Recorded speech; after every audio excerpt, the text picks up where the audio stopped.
Hello, everyone. We are waiting to make sure our interpreters are all online. So if you will bear with us for a few more moments, we will get started here in just a second.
All right, it is 5:35, so we're going to go ahead and get started. We are missing our Spanish and Amharic interpreters. Hopefully they will be able to join us shortly. If not, I will be sure to have the recorded version of this meeting translated into both languages. We do have our Arabic interpreter with us. Suad, if you would like to give instructions on how to use the interpretation services, that would be great. Aaron, I believe Suad needs to be let back into the main room. Suad, I believe that you should be in the main room now.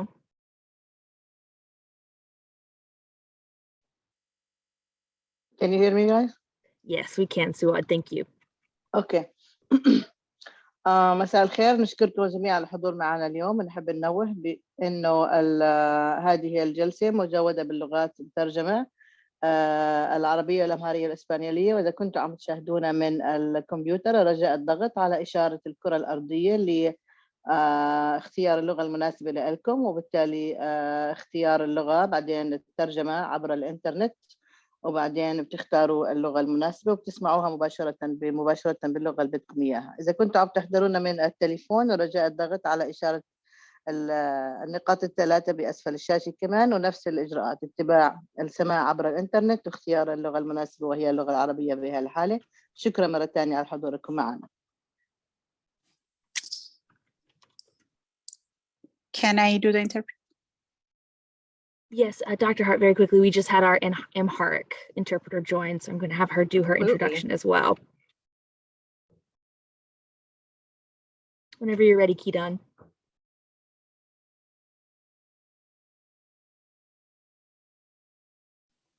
My apologies, you were in your specific room again. Whenever you're ready, Kidan. Oh, okay. እንኳን ደህና መጣችሁ ወደዚህ ስብሰባ። የአማርኛ የትርጉም አገልግሎት እየተሰጠን ያለው የአማርኛ የትርጉም አገልግሎትን ደግሞ ለመጠቀም ለምትፈልጉ የዓለም ቅርጽ ያለበትን በመጫን አምሃሪክ የሚለውን በመምረጥ የትርጉም አገልግሎትን ማግኘት ትችላላችሁ። እንዲሁም በስልካችሁና በታብሌት ለምትጠቀሙ በስልካችሁ በቀኝ በላይኛው በኩል ያለችዋን 3 ነጥብ በመጫን አምሃሪክ የሚለውን በመምረጥ መጠቀም ትችላላችሁ። Thank you. So we are good to start when you're ready, Dr. Hart. I will get that presentation up for you. Okay, thank you so much, Erin. Good evening, community. My name is Dr. Alicia Hart. I am the Acting Chief of Facilities and Operations for Alexandria City Public Schools, and I will be presenting the same presentation that was presented last week at the school board meeting. I will try to make sure that I am being aware of time because we want to provide as much time in the conclusion of the presentation for the community to be able to ask us questions. So we will jump right in. Erin, next slide, please. And so the hope is that tonight's presentation will be able to answer a few essential questions to include what is the general project background and what was the originally anticipated timeline for completion? What is the updated and final date for substantial completion for this project? What are the factors that contributed to the amendments made in the final contract? Where are we with the construction process? And how can the community stay updated on this project? Next slide, please. So just a quick project background. In April of 2019, the school board approved for us to use the old Patrick Henry Elementary School as swing space so we could advance this particular project. We did pursue renovation of the swing space, which has been since been completed. That is the Douglas MacArthur at Taney Avenue swing space that we have, as well as the design of the new Douglas MacArthur.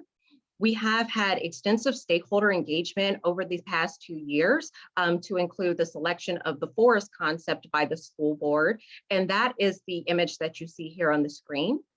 And we began demolition of the old Douglas MacArthur building back in March of last year, and construction is underway on the new building. Next slide, please. So what you're seeing on the screen was the originally anticipated schedule.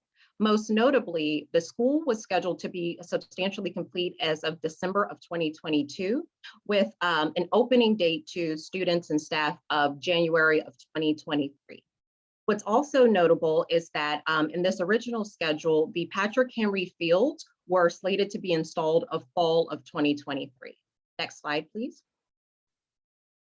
And so as shared last week, what we are now facing is that we do have an extended timeline for completion for this project. Originally, like I said, it was slated to be completed, substantially complete December of 2022. That has now been extended to July of 2023. Meaning that students would not occupy the new building until August of 2023 in preparation for the 2023-2024 school year. Next slide, please. And so what contributed to this extension? Most notably, it has been the COVID-19 pandemic.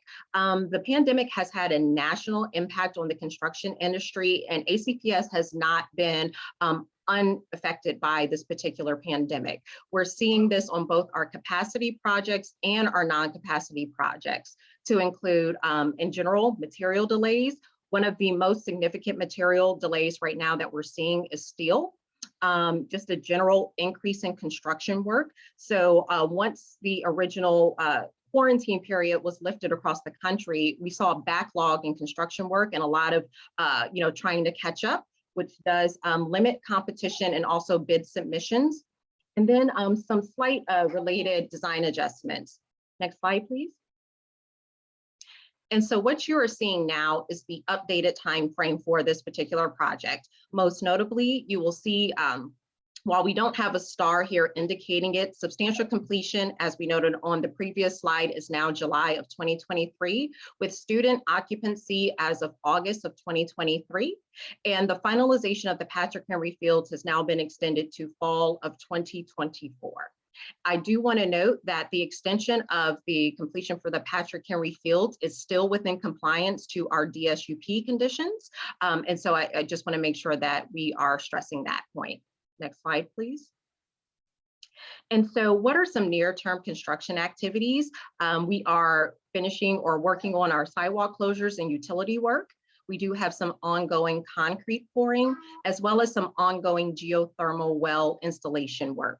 We do share construction updates every 2 weeks via the Douglas MacArthur Modernization Project page. Next slide, please. And there are a few other ways that we keep the community updated on the status of this particular project. Skanska does have a project website.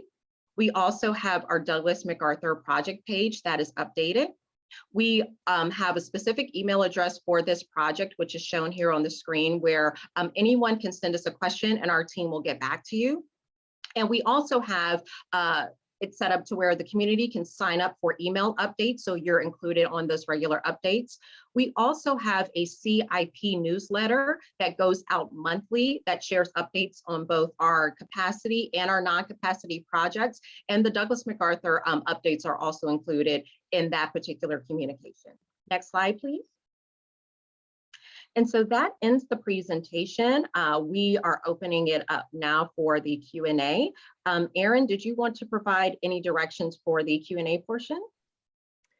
Absolutely. So we will take questions now. As usual, we will have you put those in the Q&A box in the bottom of your screen. I will read questions and our experts here will answer them for you. Anything we don't get to or don't have the technical information for at this time, we will regroup and get to you as quickly as possible and add to our FAQ page. Go ahead and get started. So the first question was, why was the project delayed further? And I believe you answered this in the presentation, but go back through that. Absolutely. I can just reiterate. Most notably, it was due to the COVID-19 pandemic. And on that slide where it mentioned that there are some significant material delays right now in the industry, as well as just an increase in overall construction work, is what has primarily led to this extension in the timeline. And our next question is, as a taxpayer, what has been built into the contract to help control costs and timelines moving forward? Thank you for that question. So as it was shared at the board meeting, we do have within all of our construction contracts a liquidated damage clause for both the substantial completion and final completion dates. Essentially, what liquidated damages means is that if the contractor is unable to meet these dates for any reason that is within their control and not outside of their control, there will be a financial penalty associated with any type of delay that's, regarding them going past either the substantial or the final completion date. So in rough terms, that is what liquidated damages means. We are also continuing regular meetings with our contractor and our architect to make sure that we are sticking to this updated and agreed upon extension of July 2023 for substantial completion, and just our ongoing commitment to make sure that we close out this project at the dates provided to the public through this update.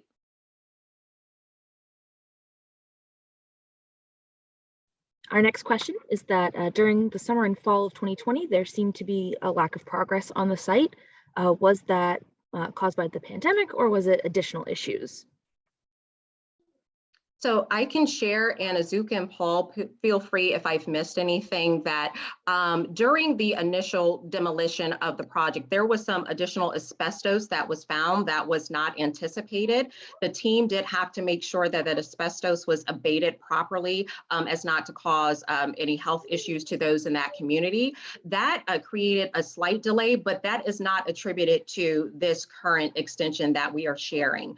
We've shared the reasoning behind that, and it is mainly, again, the COVID-19 pandemic and our ability or our contractors' ability to make sure that they have the materials needed to finish out construction of this particular project. Our next question is the August 2023 opening date a firm date, or could it be further delayed? It is our contractually agreed upon date. So from our standing, that is as firm as we believe we can get, because it is a contractual completion date. We do not anticipate at this time that there will be any further delays when it comes to this particular project. And a follow-up to that, what is the level of confidence in this schedule, and what are the primary risk factors that could impact the schedule? Again, we are pretty confident in this particular schedule because it is contractually noted that we have a substantial completion date of July 2023 with the move-in date of August 2023. The primary risk factor is if for some reason, and hopefully this does not happen, COVID gets substantially worse and just completely throws the construction industry out of whack. That right now is the primary factor that could impact the schedule. But we are pushing through, the recent challenges with COVID-19 through this GMP3 negotiation and the slight extension to the time frame. We do feel like that is providing the contractor enough time to overcome any risk that may come with the changing COVID-19 landscape. And now we have a request for a little more explanation on design adjustments. Excuse me. Is there any original scope that has been deleted in the Phase 3 contract? To my knowledge, there is no original scope that has been deleted. I believe all of the value engineering took place as part of GMP1 and GMP3. When we speak of design adjustments, as we are continuing down this road of making sure that we meet this substantial completion date, if there is something that comes up to say we may have to substitute a particular material because that lead time is quicker and does not compromise the design, the general gist of the design of the project, then that is what we mean by design adjustments. If there is something that would substantially change the design in order for us to meet the timeline, we would make sure that that is publicly shared before moving forward in that vein. But no, to my knowledge, there has been nothing from the original scope that has been deleted from the GMP3 contract. Our next question is, what is the estimated total project costs and how much has it escalated since the project design began? The estimated project cost, I believe, is $78 million. Please do not hold me to that number. I'm looking at the team to see if that is accurate. $78 million is what I believe is the project cost, but Aaron or Azuka, please chime in if that is not correct.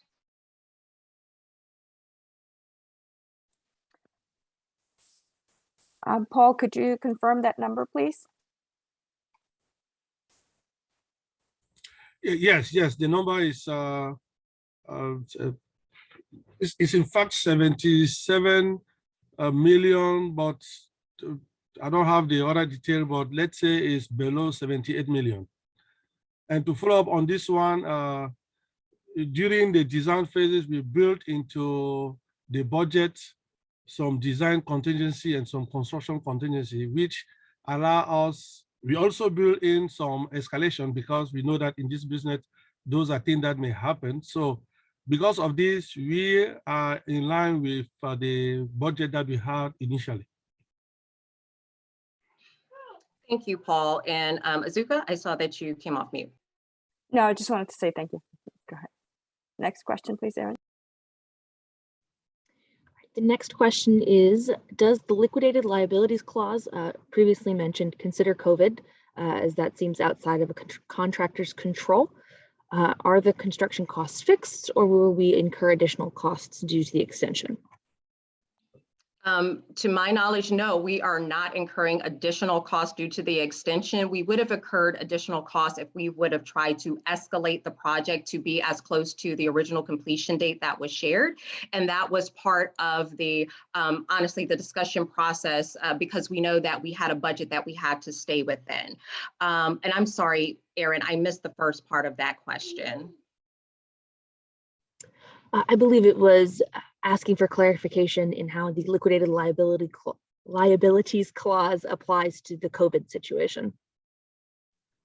I would have to make sure that we can provide that answer. I do not see procurement on, and I do not want to speak out of turn regarding the specifics of that particular clause. So that is something that we can circle back to the community on. Our next question is the July 2023 completion date the actual completion date, as in all furnishings, furniture, equipment installed in time for occupancy in August of 2023? So July 2023 is the substantial completion date, which just speaks to the fact that we can physically occupy that building with minor punch list items remaining. What will happen once we occupy through substantial completion through opening of the school will be the timeline for us to make sure that all of the FF&E or furniture, fixtures, and equipment have been installed in time for occupancy. We plan that well ahead in terms of ordering and making sure that we can have those deliveries set up in line with that substantial completion schedule. Our next question mentioned that a few months back there was an issue with the GMP. Has that been resolved, and what was the cause of delay? Apologies, I'm not sure the specific issue, so I can't speak to that. And I'm not sure if this is in reference to GMP 1 or GMP 2, because we've had 3 GMP related to this particular project. So if that attendee can just add a little bit more specificity to their question, we can definitely come back and try to answer that. And then our final question that we have currently is, can pictures, layouts, and conceptuals of the design be added to the project website? And I will take this one. Yes, they can. And I will get on that as quickly as possible. I understand the need for visuals, especially with a project like this. Thanks so much, Erin. And just wanting to provide a few more minutes to make sure that if there are any additional questions, that our community has an opportunity to add those to the chat. And also if the attendee who typed in the GMP question, if they wanted to add any additional specificity so we can try to answer your question tonight. Did just get one additional question. Is were construction products ordered even though the start schedule couldn't be modified? I'll be honest with you, I'm not sure specifically what's being asked. Were construction products ordered even though the start schedule couldn't be modified? I'm not sure what's being asked with that question. Through the 3-phase GMP process, after the completion and signature of every GMP 3, the items and materials that are associated with that particular GMP is what has been ordered as part of that contractual process. So if there can be, and I apologize, I just want to make sure that I am clear on the question that is being asked. So if that community member wants to add any additional clarity, we'll definitely hold on so I can try to answer that question. And please do know that if you think of additional questions after tonight's meeting, or you have additional questions, want to add specificity, you are more than welcome to reach out to us through the Douglas MacArthur website and the Douglas MacArthur email. Both of those were on the presentation tonight and are on the website, and we are more than happy to get back to you that way as well. I believe this is the clarification. Did a publicly announced recent disagreement on the GMP cost between ACPS and the contractor cause a delay in the timing of the project? I do not know what's being referenced in terms of a publicly announced disagreement. Erin, do you have any reference? I believe this is referring to the negotiation process. We did originally intend to have GMP 3 finalized in November, and negotiations did extend past that. It was not a disagreement specifically on cost. I want to be clear about that. Negotiations did continue. We were doing our best to mitigate the effects of COVID-19, especially within the industry itself. So no, the negotiation process did not delay the project in any way. Specifically, we are working currently on GMP 1 and GMP 2 scope of work, and those 2 contracts were already finalized. So no current construction activities were delayed by the negotiation. I believe that is what is being asked. If I am off base, please feel free to add an additional comment. Oh, thanks, that was the question. Glad we could help. Thank you, and I see that there was additional clarification added regarding the construction products ordered. And what I shared earlier is still accurate, is that once the GMP 3 negotiation is complete, that is what initiates the orders to be able to occur. We cannot necessarily give our contractor authorization to order products prior to a contract negotiation being complete. Yes, I believe that question also refers to, have we been ordering products throughout COVID for the other GMPs as well? Upon completion, yes. So when do we formally move to GMP 3, approximately, officially the scope of work? Azuka or Paul, I'll have to toss that question to you for accuracy. We have started the subcontractor release on those. So the Skanska have started releasing their subcontractors. Officially, we have not necessarily started on site, but we have officially started on the work. We have started on the ordering of materials, reviewing submittals. So the process has been started. And for clarification, I see another question. No, we did not say that negotiations have not been concluded on GMP3. Negotiations have been concluded on GMP3, awaiting final signature, but we are beyond the negotiation piece, and that has already been authorized by procurement. Looks like we have a question just to go back over what caused so many delays. Essentially the COVID-19 pandemic, material delays, and an increase in construction work.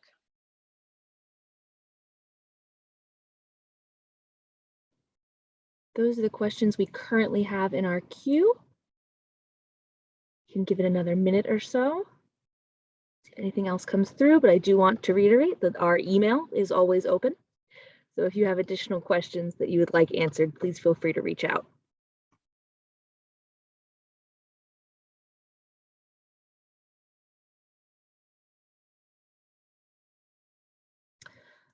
We have a question, is, are there other causes of the delays besides COVID?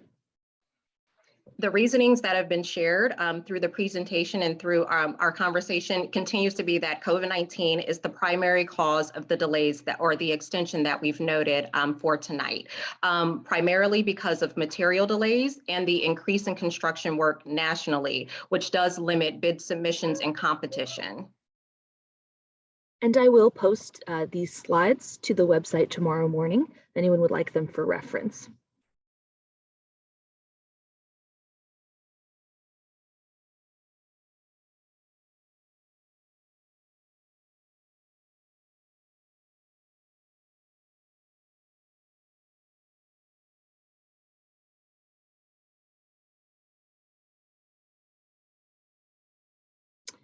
Looks like we have a question about what is the lag time? What is the extension, the amount of time in the extension?